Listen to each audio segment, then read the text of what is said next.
ಎಲ್ಲ ಹೋದ ಇವನು? ಒಂದು ನಿಮಿಷದಲ್ಲಿ ಬರ್ತೀನಿ ಅಂತ ಹೇಳಿದವನು ಇನ್ನೂ ಬರಲಿಲ್ಲ. ನಾನೇನಾದರೂ ಜಾಸ್ತಿ ಮಾತಾಡಿದೆ ಅಂತ ಇಲ್ಲೇ ಬಿಟ್ಬಿಟ್ಟು ಹೋಗ್ಬಿಟ್ನಾ? ಬಿಟ್ಟಿದ್ರು ಹಾಗೆ ಹೋಗ್ಬಿಡ್ತಾನೆ. ಯಾವುದಕ್ಕೂ ಒಂದ್ಸಲ ಫೋನ್ ಮಾಡ್ತೀನಿ.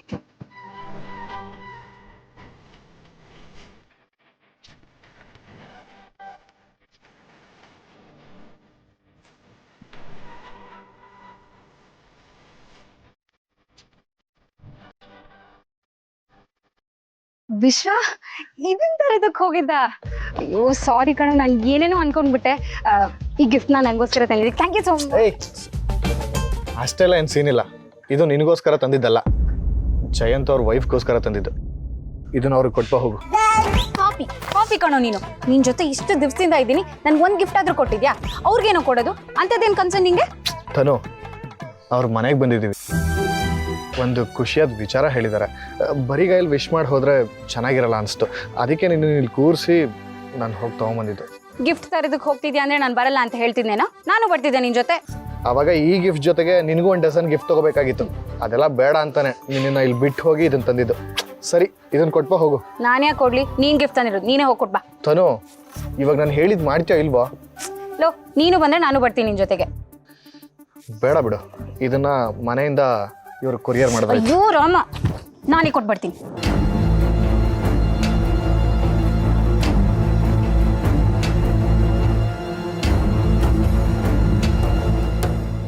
ಚಾನು ಚೆನ್ನಾಗಿರ್ಬೇಕು.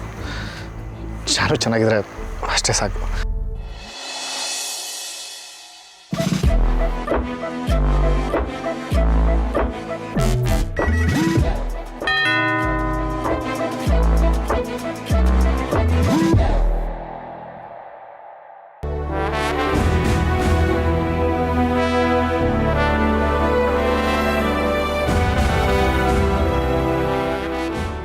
Everything all right?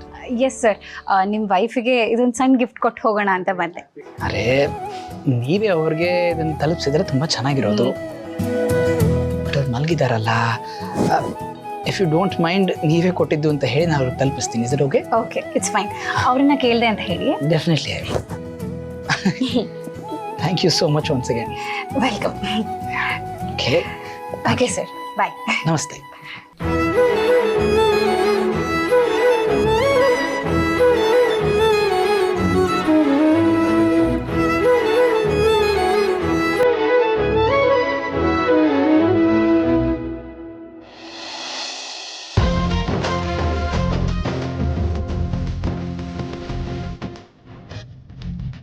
ಗಿಫ್ಟ್ ಕೊಟ್ಟಾಯ್ತು, ಹೊರಡಲ್ವಾ? ಸರಿ, ಬಾ ಹೋಗೋಣ.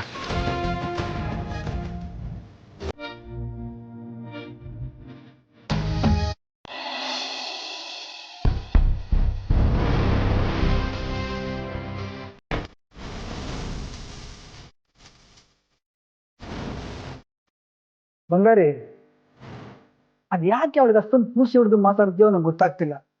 4 ಬಿಟ್ರೆ ನಾವು ಹೇಳ್ದಾಗ ಬಿದ್ದಿರ್ತಾಳೆ. ಅದು ಬಿಟ್ಟು ನನಗೊಂದು ಸ್ವಲ್ಪನೂ ಇಷ್ಟ ಆಗ್ತಿಲ್ಲ ಇದು. ರವಿ, ಅವಳಿನ್ನು ಚಿಕ್ಕ ಮಗು. ನೀನು ಅವಳ ಹತ್ರ ಹೋಗಿ ಆ ರೀತಿ ಮಾತಾಡೋದ್ರಿಂದ ಅವಳು ಹೆದರ್ಕೋತಾಳೆ. ಹಾಗಂತ ಅವಳಿಗೆ ಇಷ್ಟು ನೈಸಾಗಿ ಮಾತಾಡಿದ್ರೆ ಅವಳು ಮಾತು ಕೇಳ್ಬಿಡ್ತಾಳ? ನೀನೇ ನೋಡ್ತಿದ್ಯಲ್ಲ, ನನಗೆ ಭಾವನೆ ಬೇಕು ಅಂತ ಹಠ ಮಾಡ್ತಿಲ್ವಾ? ಆ ಹಠಾನೇ ನಾವು ಅವಳಿಂದ ದೂರ ಮಾಡಬೇಕು ರವಿ. ಇಷ್ಟು ದಿವಸ ಅವಳು ನಮ್ಮ ಮನೇಲಿ ನಮ್ಮ ಜೊತೆ ಇರಲಿಲ್ಲ ರವಿ. ಅವ್ರಗಳ ಜೊತೆ ಜಾಸ್ತಿ ಟೈಮ್ ಸ್ಪೆಂಡ್ ಮಾಡಿದ್ರಿಂದ ಅವ್ರುಗಳನ್ನ ತುಂಬ ಹಚ್ಕೊಂಡಿರ್ತಾಳೆ. ಮೊದಲು ಅವಳ ಮನಸ್ಸಿಂದ ಅವ್ರನ್ನೆಲ್ಲ ದೂರ ಮಾಡಬೇಕು. ಆಗ್ಲಷ್ಟೇ ಅವಳು ನಮ್ಮ ಜೊತೆಲಿ ನಮ್ಮ ಮನೇಲಿ ಇರೋದಕ್ಕೆ ಸಾಧ್ಯ. ಇಲ್ಲದೆ ಹೋದ್ರೆ ನೋಡಿದ್ಯಲ್ಲ, ಹೋದ್ ಸರಿ ಹೇಳ್ದೆ ಕೇಳ್ದೆ ಹೇಗೆ ನಮ್ಮ ಮನೆಯಿಂದ ದೂರ ಹೋಗ್ಬಿಟ್ಲು. ಆ ರೀತಿ ಮತ್ತೆ ಆಗಬಾರ್ದು ಅಂತಾನೆ ನಾನು ಅವಳ ಹತ್ರ ಅಷ್ಟೊಂದು ಪೂಸಿ ಹೊಡಿತಿರೋದು. ಬಂಗಾರಿ, ನೀನು ಹೇಳ್ತಾ ಇರೋದೇನೋ ಸರಿನೇ, ಆದರೆ ನೀನೇ ನೋಡ್ತಿದ್ಯಲ್ಲ, ನಮ್ಮ ಮಾತೇ ಕೇಳ್ತಿಲ್ವಲ್ಲ. 4 ಬಾರಿಸಿ ಬುದ್ಧಿ ಹೇಳೋಣ ಅಂದರೆ ಅದು ಬೇಡ ಅಂತೀಯ. ಸರಿ, ಮುಂದೆ ಏನು ಮಾಡೋಣ ಇವಾಗ? ಅವಳಿಗೆ ನಮ್ಮ ಮೇಲೆ ನಂಬಿಕೆ ಬರೋ ಥರ ಮಾಡಬೇಕು. ಅವಳು ಇಲ್ಲಿದ್ರೆ ನಾವು ಚೆನ್ನಾಗಿ ನೋಡ್ಕೊಳ್ಳಲ್ಲ, ಪ್ರೀತಿ ತೋರಿಸಲ್ಲ ಅನ್ನೋ ಭಾವನೆನ ಮೊದಲು ಅವಳ ಮನಸ್ಸಿಂದ ಕಿತ್ತು ಹಾಕಬೇಕು. ಆ ಭಾವನ ಅವಳು ಮರೆತು ನಮ್ಮನ್ನ ಹೊಂದ್ಕೋಬೇಕು. ಆಗ್ಲಷ್ಟೇ ಅವಳು ಇಲ್ಲಿರೋದಕ್ಕೆ ಸಾಧ್ಯ. ಇಲ್ಲದೆ ಹೋದ್ರೆ ಅವಳು ಇಲ್ಲಿರಲ್ಲ, ನಾವು ಅನ್ಕೊಂಡಿದ್ದೆಲ್ಲ ಯಾವುದೂ ಆಗಲ್ಲ. ಹಾಗೆ ಈ ಆಸ್ತಿಗೆ ವಾರಸ್ದಾರು ಕೂಡ ಆಗಲ್ಲ. ನೋಡು, ನನಗೆ ಮಕ್ಕಳನ್ನೆಲ್ಲ ಹ್ಯಾಂಡಲ್ ಮಾಡಿ ಗೊತ್ತಿಲ್ಲ. ಅವಳು ಆಡ್ತಾ ಇರೋದು ನೋಡಿದ್ರೆ ಕೋಪ ಬರುತ್ತೆ. ಇದೆ ಈ ಕೋಪನೇ ಕಂಟ್ರೋಲ್ ಮಾಡ್ಕೊ ಅಂತ ಹೇಳೋದು. ಕೋಪದ ಕೈಗೆ ಬುದ್ಧಿ ಕೊಡೋ ಸಮಯ ಅಲ್ಲ ಇದು. ನಮ್ಮ ಕೈಲಿ ಎಷ್ಟಾಗುತ್ತೋ ಅಷ್ಟು ಪ್ರೀತಿನ ತೋರಿಸ್ಬೇಕು. ನಾವು ತೋರಿಸೋ ಪ್ರೀತಿಗೆ ಅವಳು ಇಲ್ಲೇ ಇರ್ತೀನಿ ಅಂತ ಹಠ ಹಿಡಿಬೇಕು. ಆದರೂ ನನಗೆ ಯಾಕೋ ಇದೆಲ್ಲ ವರ್ಕೌಟ್ ಆಗುತ್ತೆ ಅಂತ ಅನ್ನಿಸ್ತಿಲ್ಲ ಬಂಗಾರಿ. ನನ್ನ ದಾರಿನೇ ಸರಿ. 4 ಬಿಟ್ಟರೆ ಬಾಲ ಮುದ್ರಕೊಂಡು ಮೂಲೆಯಲ್ಲಿ ಬಿದ್ದಿರ್ತಾಳೆ. ಅವಳಿಗೆ ನಮ್ಮ ಮೇಲೆ ನಂಬಿಕೆ ಬರೋ ಹಾಗೆ ಮಾಡಬೇಕು. ನೋಡು ರವಿ, ಅವಳು ನನ್ನ ಅಣ್ಣನ ಮಗಳು. ನಾನು ಅವಳನ್ನ ತುಂಬ ಜೋಪಾನವಾಗಿ ನೋಡ್ಕೋಬೇಕು. ಹೋದ್ ಸರಿ ಈಗ ಮಾಡಿದಕ್ಕೆ ಏನಾಯ್ತು ಅಂತ ನೋಡ್ದೆ ತಾನೆ. ಅವಳು ನಮ್ಮಿಂದ ದೂರ ಹೋಗಿ ಇವಾಗ್ಲೂ ನಾವಂದ್ರೆ ಭಯ ಪಡೋ ಹಾಗಾಗಿದೆ. ಮಕ್ಳಂದ್ರೇನೆ ಹೀಗೆ ರವಿ. ಯಾರಂದ್ರೆ ಇಷ್ಟ ಇರಲ್ವೋ ಅವ್ರ ಹತ್ರ ಹಠ ಮಾಡ್ತಾರೆ, ಕೋಪ ಮಾಡ್ಕೋತಾರೆ. ಹಾಗಂತ ನಾವು ಹಾಗೆ ನಡ್ಕೊಳ್ಳೋದಕ್ಕಾಗತ್ತಾ? ನಿನ್ನ ಕೈಲಿ ಅವಳನ್ನ ನೋಡ್ಕೊಳಕ್ ಆಗ್ಲಿಲ್ಲ ಅಂದ್ರೆ ಸುಮ್ಮನೆ ಇದ್ಬಿಡು. ನಾನು ಅವಳನ್ನ ಹೇಗೋ ನೋಡ್ಕೋತೀನಿ. Okay cool. ನೀನು ಇಷ್ಟು ಹೇಳ್ತಿದ್ದೆ ಅಂದಮೇಲೆ ನಾನು ಅವಳ ಹತ್ರ ಕೂಲಾಗೇ ಇರ್ತೀನಿ. ಓಕೆ, ದಯವಿಟ್ಟು ಅಷ್ಟು ಮಾಡಿ ಪುಣ್ಯ ಕಟ್ಕೊ. ಪದೇ ಪದೇ ಅವಳ ಹತ್ರ ಹೋಗೋದು, ಅವಳನ್ನ ಗದ್ರೋದು, ಹೆದರ್ಸೋದು ಇದನ್ನೆಲ್ಲ ದಯವಿಟ್ಟು ಮಾಡಬೇಡ. ಆಮೇಲೆ ಅವಳು ಭಯ ಪಟ್ಕೊಂಡು ಜ್ವರ ಗಿರ ಬಂದ್ರೆ ಕಷ್ಟ ಆಗುತ್ತೆ. ನನ್ನ ಅಣ್ಣನ ಕಳ್ಕೊಂಡಾಗೆ ಆಮೇಲೆ ಖುಷಿನೂ ಕಳ್ಕೊಬೇಕಾಗತ್ತೆ, ಜೊತೆಗೆ ಈ ಆಸ್ತಿನೂ ಕಳ್ಕೊಬೇಕಾಗತ್ತೆ. ಅರ್ಥ ಆಯ್ತಾ?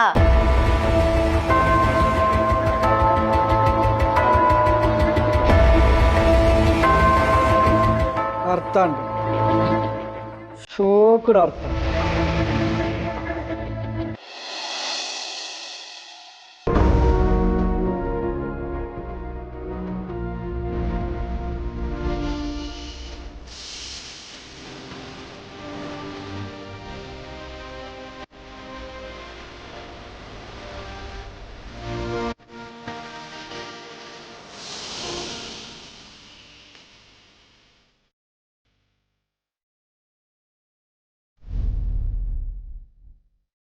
ಲಕ್ಷ್ಮಿ,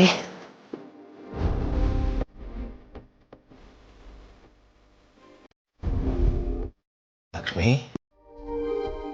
ಯಾಕೆ ನಿದ್ದೆ ಬರ್ತಿಲ್ವಾ?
ಅದಕ್ಕೆ ದುಃಖದ ಮೇಲೆ ದುಃಖ ಕೊಡ್ತಾ ಇದ್ದಾನೆ.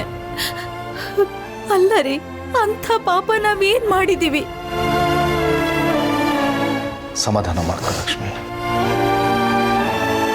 ನಮಗ್ ಗೊತ್ತಿಲ್ಲ ಹಿಂದಿನ ಜನ್ಮದಲ್ಲಿ ಏನು ಪಾಪ ಮಾಡಿದ್ವೋ ಈ ಜನ್ಮದಲ್ಲಿ ತೀರಿಸ್ತಾ ಇದ್ದೀವಿ ಅನ್ಸುತ್ತೆ. ಅಲ್ಲ ರೀ, ಆ ಪಾಪಕ್ಕೆ ಪ್ರಾಯಶ್ಚಿತ್ತನೇ ಇಲ್ವಾ? ಇನ್ನು ಎಷ್ಟು ದಿನ ಈ ರೀತಿ ನಾವು ಒಬ್ಬೊಬ್ಬರನ್ನೇ ಕಳ್ಕೊಂಡು ನರಳ್ತಾನೆ ಇರಬೇಕು ಹೇಳಿ? ಆ ಖುಷಿ ಹೋಗ್ಬೇಕಾದ್ರೆ ಆಗ್ತಿದ್ದು ನನ್ನ ಕಣ್ಮುಂದೆ ಹಾಗೆ ಇದೆ ರೀ. ಅಲ್ಲ ರೀ, ಅವ್ರಿಗಾದ್ರೂ ಕರುಣೆ ಬೇಡ್ವಾ? ನೋಡಿ ಲಕ್ಷ್ಮಿ, ಸೌಪರ್ಣಿಕಾ ಅವ್ರ ಅಣ್ಣನ ಕಳ್ಕೊಂಡು ದುಃಖದಲ್ಲಿದ್ದಾರೆ. ಈಗ ಅವ್ರ ಮನೆಯಲ್ಲಿ ಮಗಳು ಅಂತ ಇರೋದು ಖುಷಿನೇ. ಅಣ್ಣನ ಮಗಳು ನಮ್ಮ ಕಣ್ಮುಂದೆ ಬೆಳೀಲಿ, ಪ್ರೀತಿಯಿಂದ ಬೆಳೀಲಿ ಅಂತ ಅವ್ರ ಆಸೆ, ಅದಕ್ಕೆ ಕರ್ಕೊಂಡು ಹೋಗಿದ್ದಾರೆ. ಅವಳು ಖಂಡಿತವಾಗ್ಲೂ ಅಲ್ಲಿ ಖುಷಿಯಾಗಿರಲ್ಲ ರೀ. ಅವ್ರು ಚೆನ್ನಾಗಿ ನೋಡ್ಕೊಳಲ್ಲ ಅಂತ ನನಗೆ ಗೊತ್ತಿದೆ. ಅವಳು ಇಲ್ಲಿ ಬಂದಾಗ ಯಾವ ಪರಿಸ್ಥಿತಿಲಿ ಇದ್ಲು ಅಂತ ನಿಮಗ್ ಗೊತ್ತಿದೆ ಅಲ್ವಾ? ಅದೆಲ್ಲ ಗೊತ್ತಿದ್ದು ಈಗ ಮತ್ತೆ ಅಲ್ಲಿ ಕಳಿಸಿದ್ದು ಯಾಕೋ ಸರಿ ಅನ್ನಿಸ್ತಿಲ್ಲ ರೀ. ಅವ್ರನ್ನ ಹೇಗಾದ್ರೂ ಒಪ್ಸಿ ಖುಷಿನ ಮತ್ತೆ ಇಲ್ಲಿ ಕರ್ಕೊಂಡ್ ಬಂದ್ಬಿಡೋಣ ರೀ. ಅದಾಗದೇ ಇರೋ ಮಾತು ಲಕ್ಷ್ಮಿ. ಆ ಮಗು ಅವ್ರ ಮನೆಗೆ ಸೇರಿದ್ದು. ನಾವು ಕಾನೂನು ಪ್ರಕಾರ ಹೋದ್ರೂ ಖುಷಿ ಅವ್ರ ಮನೇಲೇ ಇರಬೇಕು. ಈಗ ನಮ್ಗೆ ಆ ಮಗು ಮೇಲೆ ಪ್ರೀತಿ ಅಂತ ಇಲ್ಲಿ ಅಲ್ಲಿ ಎಷ್ಟು ದಿನ ಅಂತ ಎಳೆದಾಡ್ತೀಯ ಮಗುನ? ಪಾಪ ಅಲ್ವಾ ಅದು? ಮತ್ತೇನ್ ಮಾಡೋಣ ಅಂತೀರ ರೀ? ನೋಡು, ಈಗ ಅವ್ರ ಮನೆಗೆ ಮಗುನ ಕರ್ಕೊಂಡು ಹೋಗಿದ್ದಾರೆ. ಸ್ವಲ್ಪ ದಿನ ಅಲ್ಲೇ ಇರಲಿ, ಮುಂದೇನಾಗುತ್ತೆ ಅಂತ ಯೋಚನೆ ಮಾಡೋಣ. ಭಾವನಿಗೆ ಖುಷಿನ ಅವ್ರ ಮನೆಗೆ ಕರ್ಕೊಂಡೋಗಿರೋ ವಿಷಯ ಹೇಳಿದ್ಯಾ? ಅಯ್ಯೋ ಇಲ್ಲ ರೀ, ಹೇಗ್ ಹೇಳಕ್ಕಾಗತ್ತೆ? ಈ ವಿಷಯ ಗೊತ್ತಾದ್ರೆ ಭಾವನಾ ಆ ಮನೇಲಿ ಒಂದು ಕ್ಷಣನೂ ಇರೋದಿಲ್ಲ. ಅದಕ್ಕೆ ನಾನು ಏನೂ ಹೇಳಿಲ್ಲ. ಅವಳು ಇಲ್ಲಿಗೆ ಬಂದಾಗ ನಾವು ನೇರವಾಗಿ ಹೇಳೋಣ. ಸರಿ ಲಕ್ಷ್ಮಿ, ನೋಡು, ಜಾಸ್ತಿ ಯೋಚನೆ ಮಾಡಬೇಡ. ಏನಾಗುತ್ತೆ ನೋಡೋಣ. ಖುಷಿ ನಮ್ಮ ಮನೆಗೆ ಬಂದು ಈ ಮನೇಲಿ ಇರಬೇಕು ಅನ್ನೋ ಋಣ ಇದ್ದರೆ ಯಾರೂ ತಪ್ಸೋಕ್ಕಾಗಲ್ಲ. ಇವತ್ತಲ್ಲ ನಾಳೆ ಮಗು ಬಂದೇ ಬರುತ್ತೆ. ಮಲ್ಕೋ.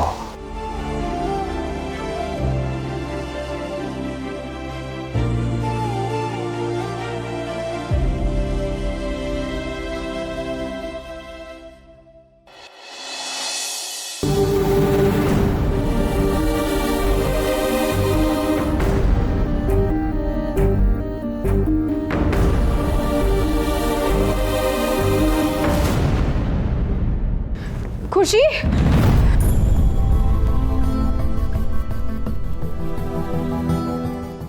ಏನಾಯ್ತು ಮೇಡಮ್ ಅವರೇ?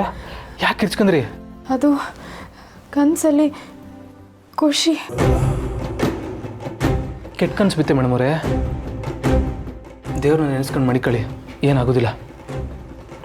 ಇಲ್ಲ, ಕನಸಲ್ಲಿ ಯಾರೋ ನನ್ನ ಖುಷಿನ ನನ್ನಿಂದ ಕಿತ್ಕೊಂಡು ಹೋಗ್ತಿದ್ರು. ಖುಷಿ ಖುಷಿ ಮೇಡಮ್ ಅವರೇ, ಖುಷಿ ಲಕ್ಷ್ಮತ್ತೆ ತಾವು ಜ್ವಾಪನವಾಗ ಅವಳೆ ಅಲ್ವೇ? ಲಕ್ಷ್ಮತ್ತೆ ಖುಷಿನ ತುಂಬ ಚೆನ್ನಾಗಿ ನೋಡ್ಕೋತಾರೆ. ನೀವೇನು ತಲೆ ಕೆಡಿಸ್ಕೊಬಿಡಿ. ಇಲ್ಲ, ಯಾರೋ ರಾಕ್ಷಸರು ನನ್ನ ಖುಷಿನ ನನ್ನಿಂದ ದೂರ ಮಾಡ್ತಿದ್ದಾರೆ. ಖುಷಿ, ನೀನು ಹೇಗಿದೆಯಾ? ಮೇಡಮ್ ಅವರೇ, ಖುಷಿ ಇಷ್ಟೊತ್ತಲ್ಲಿ ಚಂದಾಗಿ ನಿದ್ದೆ ಮಾಡ್ತಿರ್ತಾಳೆ. ನೀವು ಗಾಬರಿ ಆಗಿದ್ದೀರ ಅಷ್ಟೇ. ಇಲ್ಲ, ನಾನು ಖುಷಿನ ಈಗಲೇ ನೋಡಬೇಕು. ಮೇಡಮ್ ಅವರೇ, ಇಷ್ಟೊತ್ತಲ್ಲ, ಟೈಮ್ ಎಷ್ಟಾಗಿದೆ ಅಂತ ನೋಡಿ. ಇಷ್ಟೊತ್ತಲ್ಲಿ ಬೇಡ ಮೇಡಮ್ ಅವರೇ, ನಾಳೆಗೆ ನಾನೇ ಕರ್ಕೊ ಹೋಗ್ತೀನಿ. ಈಗ ನಿಮ್ಮ ಆರಾಮಾಗಿ ಮನೆ ಕಳಿ. ಇಲ್ಲ ಇಲ್ಲ, ನನ್ನ ಖುಷಿನ ಈಗಲೇ ನೋಡಬೇಕು. ಮೇಡಮ್ ಅವರೇ, ಮೇಡಮ್ ಅವರೇ,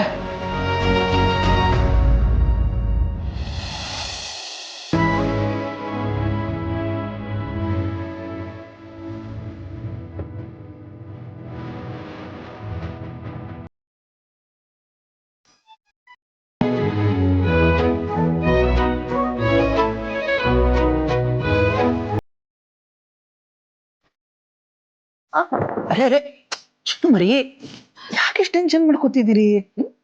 ಮಲ್ಕೊಂಡು ಎಷ್ಟೊತ್ತಾಯ್ತು? ಆಗ್ಲೇ ಕತ್ಲಾಗ ಹೋಗಿದೆ. ನೀನು ಎಬ್ಬಿಸ್ಬೇಕಲ್ವಾ?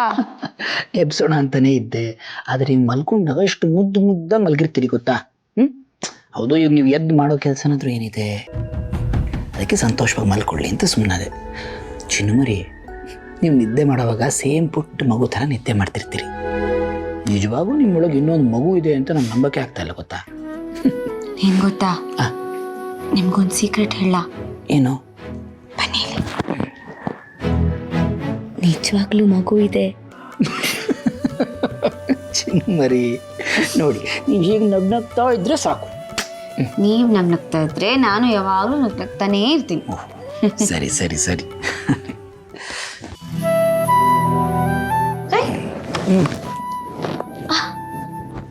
ಯಾವ್ದ್ರಿ ಬೊಂಬೆ? ನಮ್ಮ ಮನೆಗೆ ಗೆಸ್ಟ್ ಬಂದಿದ್ರು, ಅವ್ರು ಕೊಟ್ಟೋದ್ರು. ಅಯ್ಯೋ, ಎಷ್ಟು ಕ್ಯೂಟ್ ಆಗಿದೆ.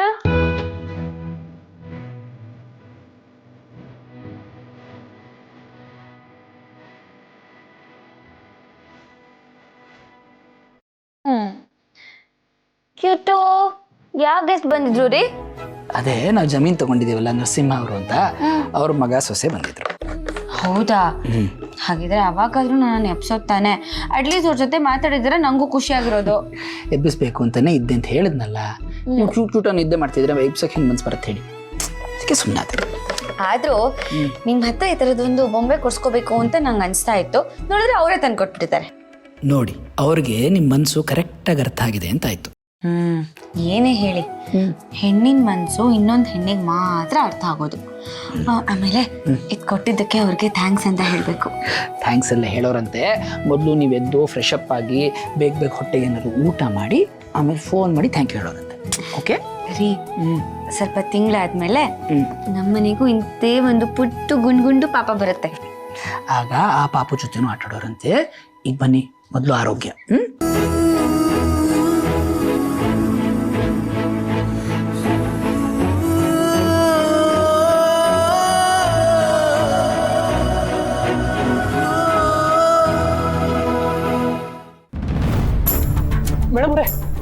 ಮೇಡಮ್ ಅವರೇ ಉಸಿ ನನ್ನ ಮಾತು ಕೇಳಿ, ನಿಂತ್ಕೊಳ್ಳಿ. ಮೇಡಮ್ ಅವರೇ ಸಿದು, ಯಾಕೆ ಹಿಂಗೆ ಕೂಗಾಡ್ತಿದ್ಯೆ? ಏನಾಯ್ತು? ಏನಿಲ್ಲ ಕಣಣ್ಣ, ಇವ್ರಿಗೆ ಮಗುನ ಯಾರೋ ಎತ್ಕೊಂಡು ಹೋಯ್ತಿರೋ ಥರ ಕೆಟ್ಟ ಕನ್ಸು ಬಿತ್ತಂತೆ. ಅದಕ್ಕೆ ಗಾಬರಿಯಿಂದ ಈಗಲೇ ಹೋಯ್ತೀನಿ ಅಂತ ಹೋಯ್ತವ್ರೆ. ಅಷ್ಟಕ್ಕೆಲ್ಲ ಹಿಂಗೆ ಗಾಬರಿ ಆದರೆ ಇಷ್ಟೊತ್ತಲ್ಲಿ ಹೋದ್ರೆ ಮನೆಯವರೆಲ್ಲ ಗಾಬರಿ ಆಗೋದಿಲ್ವೇ? ಬೆಳಿಗ್ಗೆ ಹೋದ್ರಾಯ್ತು, ಈಗ ಹೋಗಿ ಮನೆ ಕಳಿ. ಕರ್ಕೊಂಡೋಲ್ಲ? ಇಲ್ಲ, ಅದು ನೋಡವಾ, ಆಗಾಗ ಇಂಥ ಕೆಟ್ಟ ಕನ್ಸು ಬರ್ತಾ ಇರ್ತವೆ, ಅದಕ್ಕೆಲ್ಲ ತಲೆ ಕೆಡಿಸ್ಕೋಬಾರ್ದು. ಹೋಗಿ ದೇವ್ರ ಮನೇಲಿ ಹೊಸಿ ಗಂಧಗಿಂದ ಹಚ್ಕೊಂಡು ಮನೆಗೆ ಹೋಗಿ ಹೋಗಿ ಮತ್ತರಿಗೆ ಹೋಗಿವ್ರಂತೆ. ಹೋಗಿ ಬನ್ನಿ ನೋಡ್ರಿ. ಸಿದ್ದು ಅಣ್ಣ, ನಾಳಿಕೆ ಅಪ್ಪ ಇನ್ನು ಪ್ರಮಾಣ ವಚನ ಸ್ವೀಕಾರ ಅದಕ್ಕಲ್ಲ. ಎಷ್ಟು ದಿನ ನಿನ್ನ ಕನಸು ಕಾಣ್ತಿದ್ದಿನ ಬಂದೇ ಬಿಟ್ಟದಕ್ಕಲ್ಲ. ನಡಿಲ್ಲ, ನಾಳೆಗೆ ಹೋಗಿ ಬರಮ್ಮ. ಬೇಡ ಕಣಣ್ಣ, ನಾನು ಬಂದರೆ ಅಪ್ಪಾಜಿ ಕೋಪ ಮಾಡ್ಕೋತಾರೆ. ಆಮೇಲೆ ನಾನು ಬರೋದು, ಅವ್ರು ನನ್ನಿಂದ ಕೋಪ ಮಾಡ್ಕೊಳ್ಳೋದು ಸರಿ ಬರೋದಿಲ್ಲ. ನೀವು ಹೋಗಿ ಬರ್ರಿ.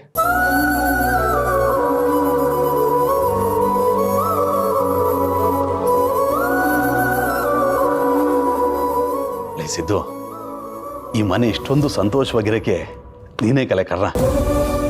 ಹೆಂಗೋ ಎಲ್ಲರ ಮನಸ್ಸು ಹೊಸಿ ಸುಧಾರಿಸ್ದಂಗಾಯ್ತು. ನನಗೂ ಅದೇ ಖುಷಿ ಕಣಣ. ಹೆಂಗೋ ಒಟ್ಟಿನಲ್ಲಿ ಎಲ್ಲರೂ ಚೆನ್ನಾಗಿರ್ಬೇಕು, ಅದನ್ನೇ ನಾನು ಬಯಸೋದು. ಸಿದ್ದು, ಇಷ್ಟು ದಿನ ನಿನ್ನನ್ನು ಕೆಲ್ಸಕ್ಕೆ ಬರದೇ ಇರೋನು ಅದು ಇದು ಅಂತ ಬೈತಿದ್ದವರೆಲ್ಲ ಮುಂದೊಂದು ದಿನ ನಿನ್ನನ್ನೇ ಹೊಗಳೋ ಅಂತ ದಿನ ಬಂದೇ ಬರ್ತದಕ್ಕಲ್ಲ. ಇದೇನು ತಲೆ ಕೆಡ್ಸ್ಕೊಬೇಡ. ಅವರು ಕೆಟ್ಟ ಕನ್ಸು ಬಂದು ಗಾಬರಿ ಆಗವ್ರೆ. ಹೋಗು, ಸಮಾಧಾನ ಮಾಡೋಗು. ಸರಿ ಅಣ್ಣ.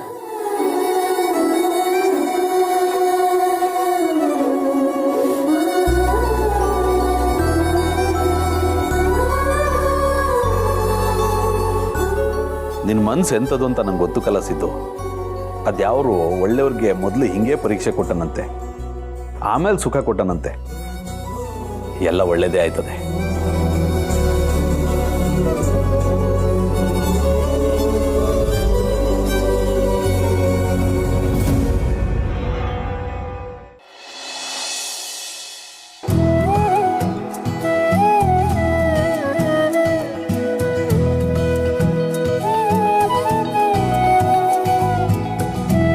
ಮಗು ತುಂಬ ಚೆನ್ನಾಗಿ ಗ್ರೋ ಆಗ್ತಿದೆ, ಭಯ ಪಡೋದೇನಿಲ್ಲ.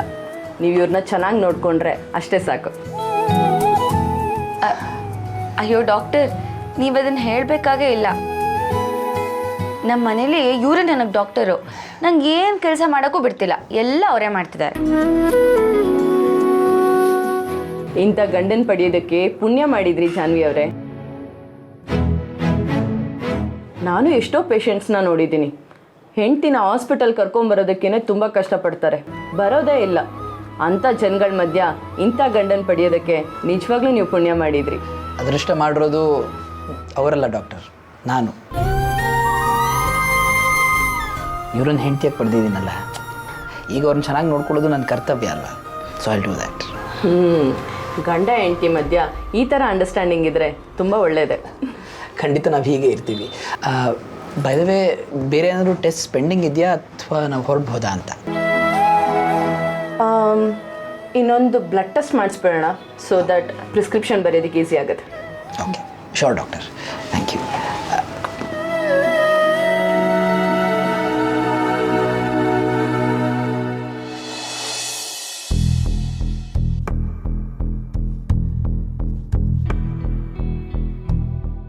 ಎಕ್ಸ್ಕ್ಯೂಸ್ ಮೀ, ಈ ಬ್ಲಡ್ ಟೆಸ್ಟ್ ಮ್ಯಾಂಡೇಟ್ರಿನಾ? ಯಾಕೆ ಸರ್? ಸಿರಿಂಜಲ್ಲಿ ಚುಚ್ಚಿದಾಗ ಅವ್ರಿಗೆ ನೋವಾಗ್ಬೋದು, ನಾನು ಡಾಕ್ಟರ್ ಕೇಳ್ಕೊಂಡ್ಬಂದ್ಬಿಡ್ಲಾ? ಸುಮ್ಮನೆ ಇರ್ತೀರಾ? ನಿಮ್ಗೆ ನೋಡೋಕ್ಕಾಗಲ್ಲ ಅಂದ್ರೆ ಹೊರಗೆ ಹೋಗಿ. ಇಲ್ಲ ನಾನು ಇಲ್ಲೇ ಇರ್ತೀನಿ.